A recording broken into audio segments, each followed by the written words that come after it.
Hi everyone, this is my another lecture on the series of multiple choices question on TPE. So let's start this video with the question number 46. Question number 46. The transfer by ostensible owner is provided under which section? Section 41 जो है TPE का वो deal करता है transfer by ostensible owner से. So the correct answer is option D. Question number 47.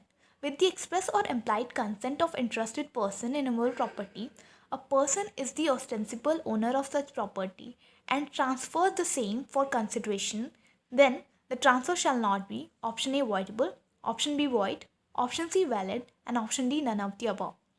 जब कोई ostensible owner with the express or implied consent of real owner immovable property को ट्रांसफ़र कर देता है तो उस केस में वो ट्रांसफ़र वॉइडेबल नहीं होगा. So the correct answer is option A. Question number 48. Section 41 of the Transfer of Property Act 1882 is a statutory application of the law of estoppel. अब सबसे पहले हम ये जान लेते हैं कि सेक्शन 41 जो हमारा ट्रांसफ़र बाय ऑस्टेंसिबल ओनर से डील करता है. अब ऑस्टेंसिबल ओनर वो पर्सन होते हैं जिनके पास सेम राइट सेम पावर होती है रियल ओनर की, बट वो पर्सन रियल ओनर नहीं होते. अब इसमें हमारा एक केस है जयादयाल पोडार वर्सेस बीबी हज़ारा का. उसमें ये कह रहा है कि whether a person is ostensible owner और not, it is a subjective question. और अगर आप इस चीज़ को डिसाइड करेंगे कि ये पर्सन ऑस्टेंसिबल ओनर है या नहीं है तो आप इन ग्राउंड्स को देखेंगे कि वो जो प्रॉपर्टी परचेज़ की गई है उसकी परचेजिंग मनी को किसने पे किया है, सोर्स ऑफ परचेजिंग मनी क्या है, किसके पास उस प्रॉपर्टी का पोजेशन है, किसके पास उस टाइटल डीड्स की कस्टडी है, कौन उस प्रॉपर्टी की टेक केयर कर रहा है, किसका उस प्रॉपर्टी पे कंट्रोल है, क्या रिलेशन है रियल ओनर का ऑस्टेंसिबल ओनर के बीच में, क्या रिलेशन है, और क्यों वो प्रॉपर्टी किसी और पर्सन के नेम पे वो परचेज़ की जा रही है. तो इन पॉइंट्स को अगर हम देखेंगे तो हम डिसाइड करेंगे कि whether this person is ostensible owner is और नॉट. ठीक है. अब ये क्वेश्चन पूछ रहा है कि सेक्शन 41 जो है statutory application of law of estoppel है या नहीं है. तो लॉ ऑफ स्टॉपल क्या होता है? अब लॉ ऑफ स्टॉपल ये रूल है जो बात करते हैं कि अगर किसी पर्सन के प्रॉमिस की वजह से दूसरे पर्सन की पोजीशन में कोई चेंज आ रहा है तो उस केस में वो पर्सन जो प्रॉमिस कर रहा है वो अपनी प्रॉमिस से बाउंड होगा. वो उस प्रॉमिस से अब पीछे नहीं हट सकता है. जो ये स्टेटमेंट है कि सेक्शन 41 जो हमारे जो statutory application of law of estoppel, so ये स्टेटमेंट ट्रू है. So correct option is option A. So now question number 49. Section 41 of the Transfer of Property Act 1882 applies to voluntary transfer and has no application to option A court sale, option B contingent sale, option C perpetuity sale and option D priceless sale. तो जो section 41 है जो हमारा बात कर रहा है transfer bye ostensible owner से, वो एक वॉलंटरी ट्रांसफ़र है और इसका कोर्ट सील पे कोई एप्लीकेशन नहीं होता है. So the correct answer is option A court cell.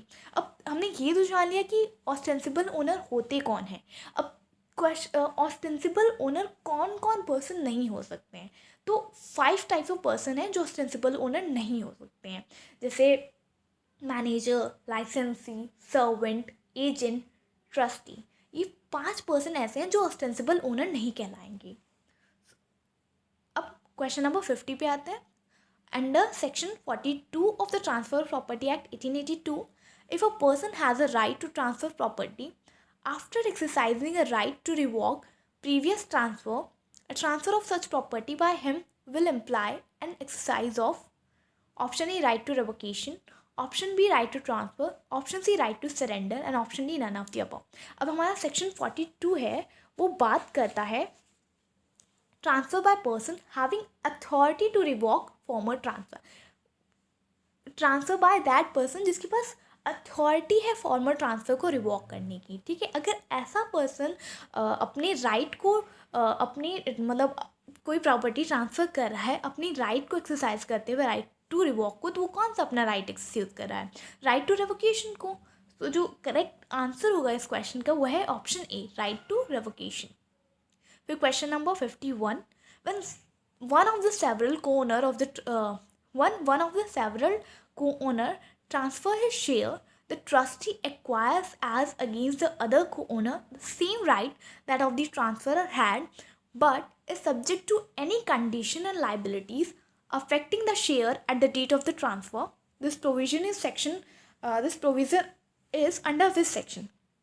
तो जब सेवरल को ओनर्स में से कोई एक को ओनर अपने शेयर को ट्रांसफ़र करता है, तो ट्रांसफर को वो सारे राइट जो ट्रांसफरर के हैं वो सारे राइट ट्रांसफर एक्वायर कर लेता है against the other co-owner के, but it is subject to any condition और liabilities affecting the share at the date of the transfer. तो ये जो प्रोविज़न है ये हमारा सेक्शन 44 डील कर रहा है. So the correct answer is option D, section 44. फिर question number 52, that section 44 of Transfer of Property Act 1882 deals with transfer by 2 co-owner, transfer by 1 co-owner, transfer by 3 co-owner and option D transfer by all co-owner. तो जो हमारा section 44 है वो बात कर रहा है ट्रांसफ़र बाय 1 को-ओनर की. So the correct answer is option B. फिर question number 53, that section 43 of the transfer property act 1882 enables a transferee to whom a transfer has made a fraudulent or erroneous representation to lay hold at his option of any interest, option A, which the transferor may subsequently acquire with the property, provided he does not adversely affect the right of any subsequent purchaser for the value without notice, option B, which the transferee may resign the proceeding, option C, which both the transferor and transferee resign, and option D, none of the above. अब हमारा जो section 3 है वो बात कर रहा है fraudulent transfer की, मतलब कि transfer by unauthorise person who subsequently acquire interest in the transfer property. मतलब कि अगर कोई पर्सन जो कि ऑथराइज नहीं है ट्रांसफ़र करने के लिए at the date of the transfer, but उसको सब्सिक्वेंटली इंटरेस्ट एक्वायर करेगा उस ट्रांसफर्ड प्रॉपर्टी में, वो सब्सिक्वेंटली इंटरेस्ट एक्वायर करेगा, but at the time of the transfer वो ऑथराइज नहीं है ट्रांसफ़र करने के लिए. तो उस केस में ये होगा कि वो सब्सिक्वेंट परचेज़र जब तक वो एक्वायर नहीं कर रहा है ट्रांसफर प्रॉपर्टी में इंटरेस्ट को, तब तक वो प्रॉपर्टी ट्रांसफरी में वेस्ट नहीं करेगी. ठीक है. और अगर जब वो ट्रांसफरर सब्सिक्वेंटली एक्वायर कर ले रहा है उस प्रॉपर्टी में इंटरेस्ट को, तो वो ऐसा होना चाहिए कि वो सब्सिक्वेंट परचेज़र के राइट को अफेक्ट न कर रहा हो. ठीक है. तो जो करेक्ट आंसर है इस क्वेश्चन का वो है option A, that section 43 of the transfer property enables a transferee to whom a transfer has made a fraudulent or erroneous representation to lay hold at his option of any interest which the transferor may subsequently acquire with the property, provided he does not have adversely affect the right of any subsequent purchaser. मतलब कि transferor जो है जब acquire कर रहा है subsequently property के मतलब इंटरेस्ट को, तो वो सब्सिक्वेंट परचेज़र के राइट को ना इफेक्ट कर रहा हो. अब क्वेश्चन नंबर 54 पे आते हैं. तो जो प्रोविज़न है हमारा for the joint transfer for consideration, वो सेक्शन 45 से डील करता है. तो जो करेक्ट आंसर है इस क्वेश्चन का ऑप्शन ए, सेक्शन 45. फिर question number 55, presumption of equity pertains to which section?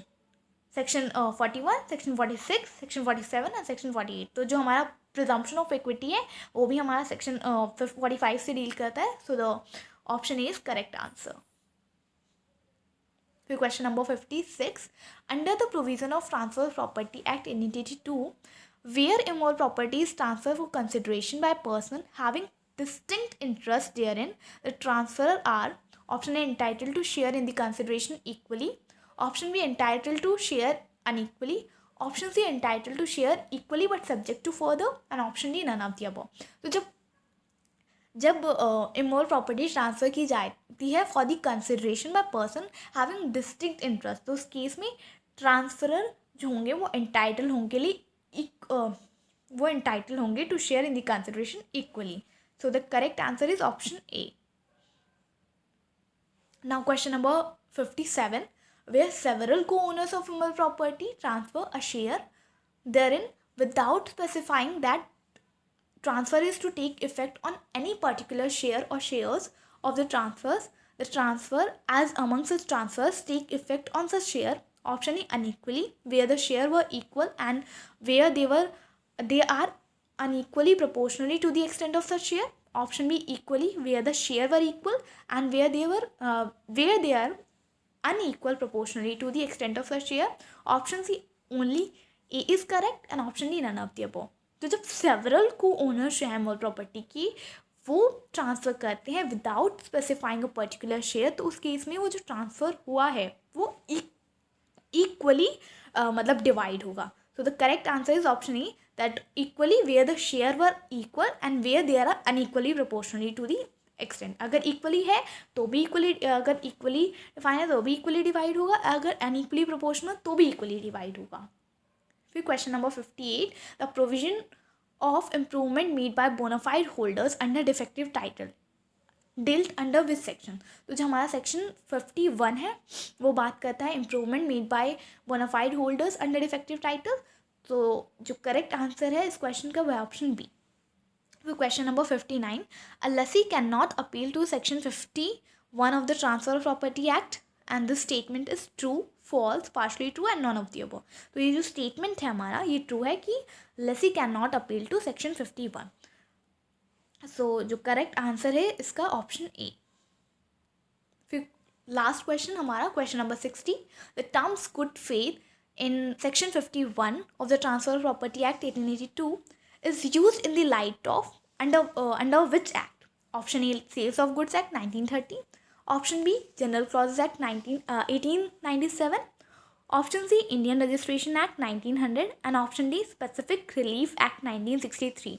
तो ये जो हमारा टर्म है सेक्शन 51 में जो टर्म यूज़ है गुड फेथ, तो ये यूज़ किस एक्ट के रेफरेंस में किया गया? तो it is used in the light of general clauses act 1897.